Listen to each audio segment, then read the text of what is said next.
If you haven't heard about Anchor, it's the easiest way to make a podcast. Let me explain. It's free. There are creation tools that allow you to record and edit your podcast right from your phone or computer.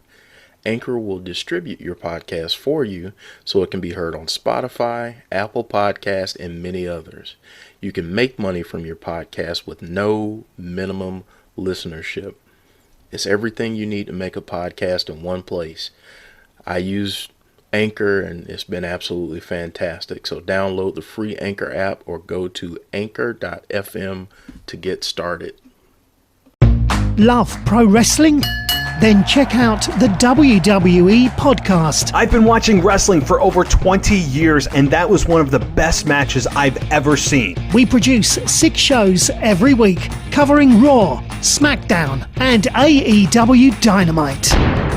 Just turn Roman heel. What is WWE waiting for? There's no other wrestling podcast that can match the passion and listenability like the WWE podcast. Check us out anywhere podcasts can be found.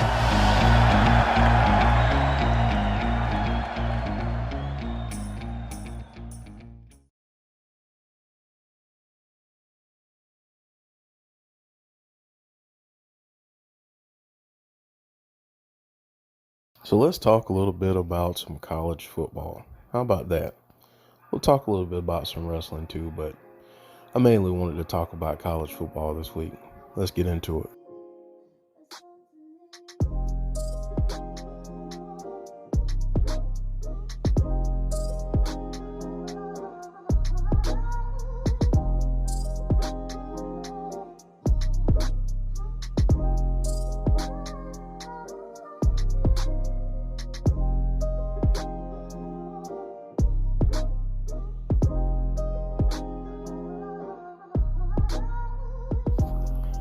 So this past week, we saw a lot of college football. I won't say good college football, but we saw some college football games, and I'll start with LSU and Oklahoma. I've said this for the last part of the football season, but LSU just looks to be on another level. They're really good. Joe Burrow is just phenomenal. He's played extremely well all season, very deserving of the Heisman Trophy. And that LSU team just seems to get better and better, and they just mollywop Oklahoma. And I think the final score was 63-28. And, you know, the cliche is, and the score wasn't that close. You could really say that about that game. I truly believe that if LSU wanted to, I really think they could have put 100 on the board against Oklahoma. You really hate to see a game of that magnitude be that one-sided. I really hated to see that for someone like Jalen Hurts, who's played extremely well throughout his career. Started out with Alabama and, you know, did some great things there. And then goes to Oklahoma hoping to get a chance to win a national championship there, and, you know, came up short. They made it to the playoff, and kudos to them for doing so. But that LSU team is just the real deal. So they earned the first spot in the national championship. And in the second game, the Clemson Tigers, and I'm a huge fan, so some of this may come off a little bit as a bias, and that's completely fine with me. But the Clemson Tigers defeated Ohio State 29-23, and the Clemson Tigers will actually be playing in their 4th national championship game in the last 5 years. That's a big deal. That's a huge deal. A lot of people have had quite a few things to say, though, about how the game went.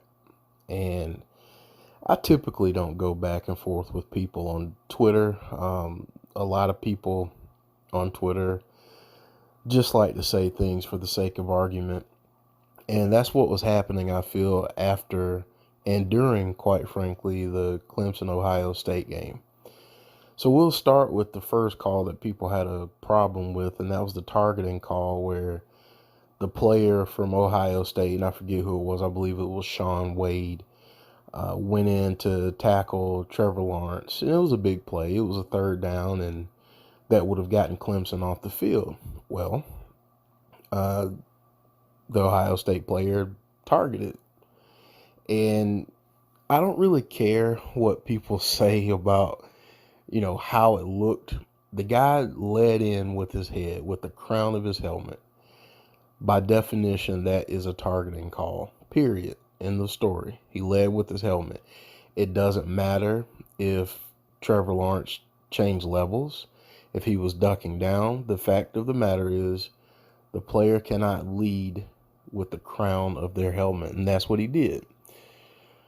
So obviously from there, Clemson got some momentum. They got upset, played a little more angrily and aggressively, and they went out and scored and made it a respectable game after Ohio State was out to a 16-0 lead. And I want to back up for a second because, everybody that I've seen that, that's an Ohio State fan or that had a problem with the way the game was officiated has been talking about the calls, the calls, the calls. Well, how about when you're in the red zone as many times as Ohio State was, how about scoring more than a field goal? That's where it really needs to start. And I'm not trying to be nasty towards Ohio State fans. I have a ton of respect for their program, but let's just be real. When you play in a game of that magnitude against a team like Clemson, who's the reigning defending national champions, and you have a chance to put them away early, you have to do it. Even if it takes you going for it on a fourth down and you miss it, at least you're pinning Clemson deep inside their own territory. And, maybe something happens there and Clemson turns the ball over or, something. But to solely put the loss on the officials it's not completely accurate. So I want to go to the other call that a lot of people had problems with, and that was the fumble where Justin Ross caught the ball, and this is how it was ruled on the field. Justin Ross caught the ball, and then the Ohio State player strips it away. Another player picks up and runs it in for a touchdown. I will say this. As a football fan, I thought that was a fumble. Obviously, the officials said that he didn't make a football move. We can go back and forth on what a football move is, but in my opinion, I thought that was a fumble. I thought Clemson was very fortunate with that call. Having said that, Ohio State still ended up with the lead. Clemson, and here's the other thing too. Ohio State chewed so much time off of the clock. And really, Clemson, I mean, they had to drive, 94 yards to get back into the game to possibly kick a field goal or to score a touchdown like they eventually did. And that's what happened. And still, with that, Ohio State still had an opportunity to win the game at the end, and then Justin Fields threw an interception, and that sealed the game for Clemson. When you have two teams that are that equally matched, it oftentimes comes down to calls or different things in the game that have nothing to do with the players on the field or the coaching. That unfortunately happens. One team gets a break, the other one doesn't. It's just how football and really how sports operate at times. You hate to see it happen that way, but it happens. And, you just have to roll with it the best you can. But I really think that Ohio State had a phenomenal team. They were really good. The game could have gone either way. And I feel like that's why the game played out the way that it did. So Clemson will be going to New Orleans to take on LSU in pretty much a de facto home game for LSU. And, as a Clemson fan, I hope that Clemson finds a way to slow down LSU's offense. They can't fall behind like they did against Ohio State and expect to come back. They have to match scores with LSU. Trevor Lawrence showed a lot in the game against Ohio State. He shows that he's a dangerous runner, aside from being an accurate passer. So I feel like Clemson will probably need to use some of his running skills to be able to make LSU's defense a little more honest up front. And defensively, I think Clemson just has to play sound fundamental football and not get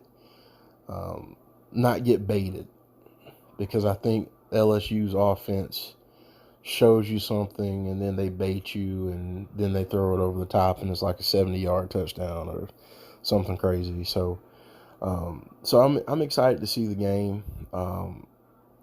I haven't seen anyone really slow down LSU's offense this season, so I'm anxious to see what Brent Venables does to slow that LSU offense down. But I think it'll be a good game. Finally, I want to get into some wrestling, some professional wrestling talk, and mainly I want to just talk about the products that are out there now and how fans react and all of those things. For me, and I love WWE. I love Bray Wyatt. I love a lot of the wrestlers in WWE. But for me, right now, the top wrestling show is NWA, and it's not even close. The way that they produce their shows, the talent that they have, the nostalgia, all of those things, it just feels like wrestling. Their stars are very accessible to the fans and interact with the fans on social media, and I think that's really cool. But just product wise, it's awesome. It's just great. And if I had to rank wrestling shows right now, I'd say that NWA Power and NXT are probably 1A and 1B. And you can really split that up however you want to. For me, I think the WWE shows, so Raw and SmackDown, will probably come in next, and then AEW. And I like AEW for the most part, but there are a couple things that I don't like about it.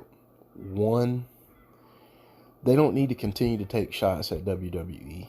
Right now, it's like WWE is living rent-free in their heads. And I think the one thing that they probably need to do is just focus on putting on great matches like they do. Focus on building storylines, build up that women's division.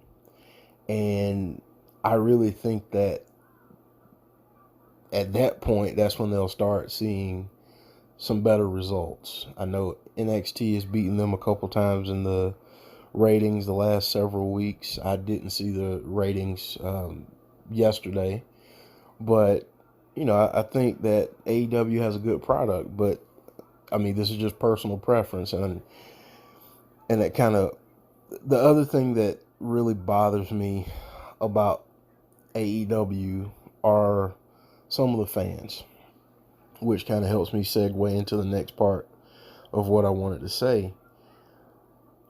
We all have different tastes. We all have things that we like. We have things that we don't like, especially as wrestling fans. I've never seen a group of people that are so polarized about things. It's remarkable, and sometimes not remarkable in a good way. And it causes a lot of beef and a lot of tension on Twitter, and it's kind of silly to see people like basically crap talking and bullying people almost because they have a differing opinion. People can be critical about AEW and still like it and not be a WWE mark.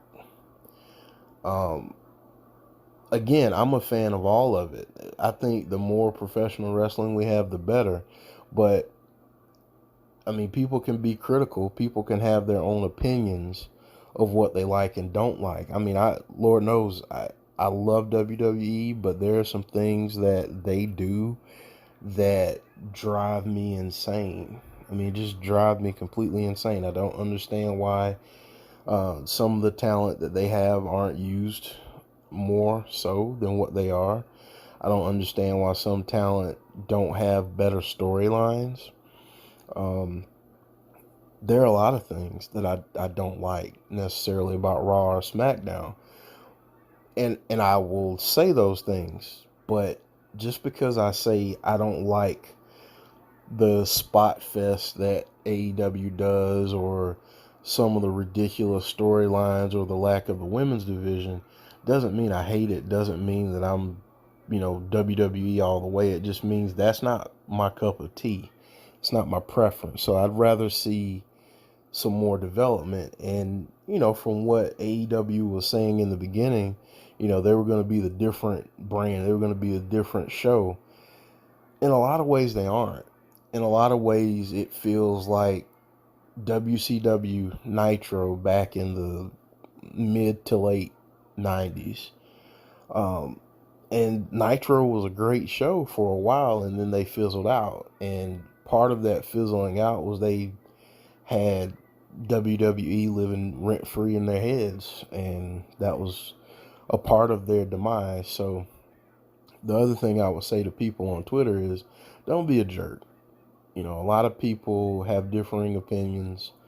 I'm seeing people creating all these different accounts and blocking people and getting other people suspended, and it's driving people away from being on the platform. And it's just sad because at the end of the day, we're all supposed to be wrestling fans and, share in what makes us love the sport. And I think one of the cool things about it is being able to share with the community. And, that's been a big thing for me this year. I've met a lot of cool people um, because of wrestling this year. And to know that you've got some people out there that just don't like to have someone have a different opinion. I mean, grow up. It's 2020. It's time to get past yourself and know that there's not just one opinion in the world. People can have multiple opinions, and that's fine. But I hope that quote unquote wrestling Twitter gets a little bit better and people stop being jerks about other people with their opinions and just agree to disagree. Like, you don't have to be nasty about it. You don't have to be anything else about it. But just agree to disagree and move on and be an adult. And if you can't, then maybe you don't need to be on the platform yourself. So I think that's about it. Like I said, I'm excited to see the national championship here in about a week or so. Coming up in the next couple shows, we're going to have some pretty cool guests on.